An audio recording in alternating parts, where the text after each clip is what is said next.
એક બાળક હતું ને એને પૂછવામાં આવ્યું કે એને બીજી માં આવી હતી કે તારી બે માં ફેર કયો?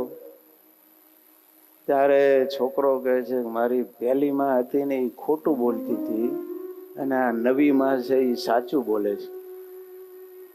બધાને આશ્ચર્ય થઈ ગયું કે આ છોકરો એની માની નિંદા કરે છે.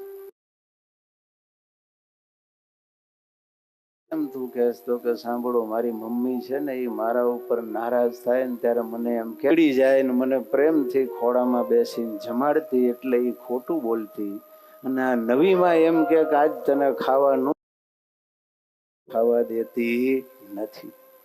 એટલે સાચી માનો પ્રેમ અને ખોટી માનો પ્રેમ એમાં આટલો તફાવત છે. સાચી માં હોય ને એ બાળક માટે સર્વસ્વ. એક બાળક માટે બે સ્ત્રીઓ ઝઘડતી આવી રાજા પાસે, બે દાવો કરે છે કે આ બાળક મારો છે. ભોજ રાજા કહે છે કે આનો ઈલાજ શું કરવો? એ વખતે તો આવા DNA અને RNA ના સંશોધન નહીં, નહીતર તો વળી એના ઉપરથી નક્કી કરે. કાલિદાસ કહે છે ચિંતા ન કરો, આનો ઉપાય શું કરું? બોલો. એ કે એક તલવાર લઈ આવો અને દઈ દો. કે નો દઉં, દીકરો મારો છે. ઓલી ખોટી માં કે ના, હું નો દઉં, દીકરો તો મારો જ છે. કાલિદાસ કે રાજાજી આ બે કઈ માને એમ છે નહીં, માટે એમ કરો આ છોકરાના બે ભાગ કરીને અડધું અડધું ફાડ્યું બેયને આપી દે. લાવો તલવાર. તલવાર લાવીને જ્યાં હાથમાં લીધી ને ત્યાં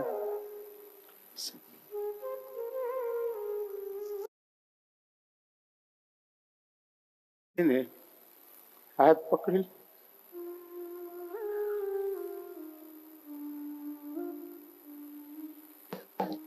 મારા દીકરાને મારશો નહીં, ભલે એને લઈ ગયા હોય તો.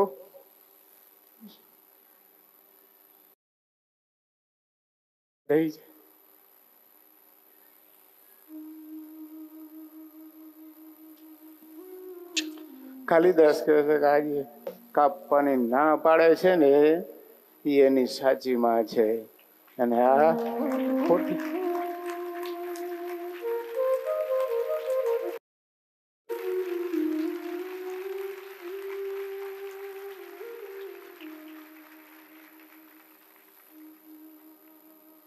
આને કહેવાય ભક્તો ખરો સ્નેહ.